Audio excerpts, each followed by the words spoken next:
Alex, Yes. whilst we're talking about running injuries, we're going to talk about shin splints as well. What is it? How do we stop it from happening? How do we fix it? Shin splints. So it's medial tibial stress syndrome, and it's a big couple of words, but what it really means is it's bone stress. It's stress around your tibia, or that long bone in your lower leg.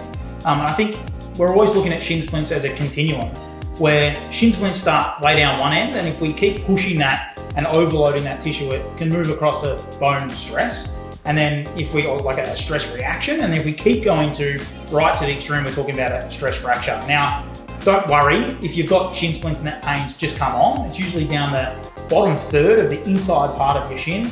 It doesn't mean, get that shin up there, it's usually in this area here. So if that's just come on, typically you'll find that the pain will warm up really quickly.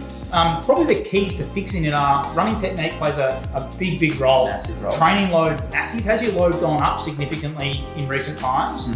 And then we can often do some things to shift around some of that load. So we're often talking about, if you've ever heard someone say, oh, I think I'm overstriding. If you're landing with a really straight leg, a straight knee at impact, that can put a lot of load in the shin as well. And then it's about strength. Monitor that load and then build strength around the tissue, your calf, build some endurance around that calf complex.